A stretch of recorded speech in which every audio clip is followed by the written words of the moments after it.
Est-ce qu'il est possible de prier à Kadosh Baruch Hu pour qu'il nous rende la Torah facile à comprendre et à assimiler? C'est extraordinaire. Quelle belle question. Est-ce que on a le droit de demander à Kadosh Baruch Hu qui nous aide, par exemple, à comprendre la Torah? Est-ce que on peut prier à Kadosh Baruch Hu qui nous aide à nous battre contre notre Yetzer Hara? Ou tu dis non, il y a la Bechira, le choix du bien et du mal.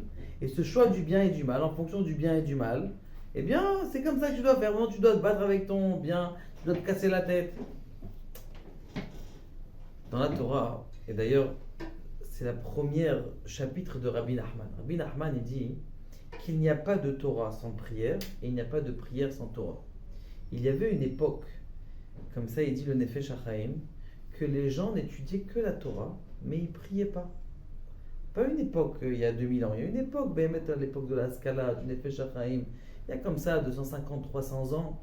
Ils étudiaient la Torah, mais ils n'avaient pas Dieu avec eux. Et donc, qu'est-ce qu'il a fait à Kadosh Baruch Hu? Il a vu que les gens, pour eux, c'était facile d'étudier la Torah. Donc, ils se mettaient dans l'étude de la Torah, mais ils avaient complètement oublié Dieu. Il dit le Maharal de Prague. Écoutez ce qu'il dit le Maharal de Prague. Il dit des fois, l'amour de la Torah, elle peut faire obstacle à l'amour de Dieu. Vous entendez ce que ça veut dire? Quelqu'un aime la Torah.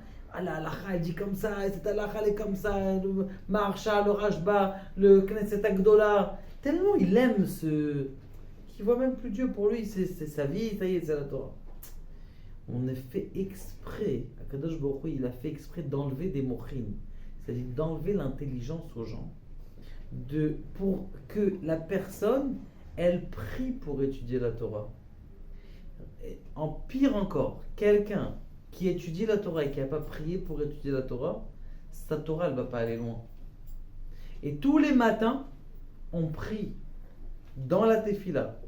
Ve'a'er aynenu betoratecha. Ouvre nos yeux dans ta Torah. Ve'dabek libenu bemitzvotecha.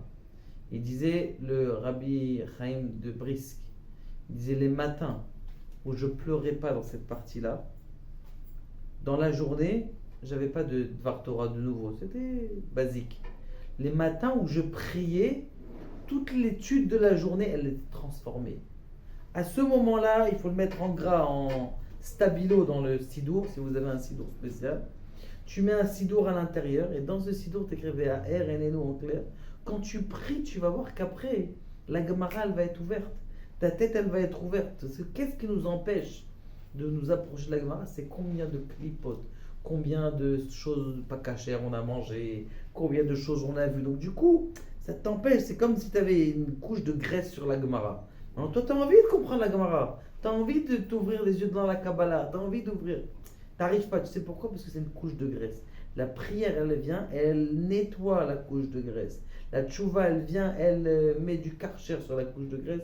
Puis après, tu vois la lumière de la Torah. Et la lumière de la Torah, elle dévoile la lumière de ton âme. Et c'est là que tu kiffes la Torah. C'est pour ça qu'on dit VAR, éclaire nos yeux dans la Torah. Il y a deux personnes. Un, il va voir le cours et il dit il est nul ce cours. L'autre, il va dire oh, extraordinaire. Je ne comprends pas. Comment lui, il peut dire extraordinaire, lui, il peut dire c'est nul.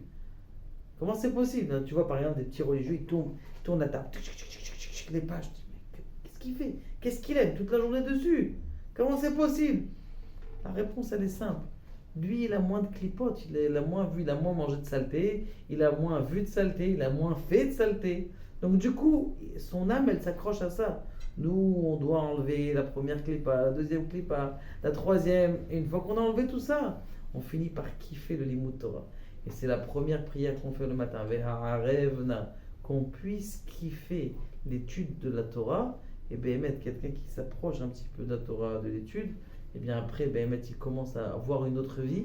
Parce que la Torah, c'est des nouvelles lunettes tous les jours. Tu fais un daf yomi tous les jours. Tu prends aujourd'hui les lunettes bleues, demain les lunettes vertes, et tous les jours c'est une nouvelle vie. C'est la même train-train quotidien, la même femme, les mêmes enfants, les mêmes chats, mais tu les vois avec une vie, un goût différent. Baruch Adonai.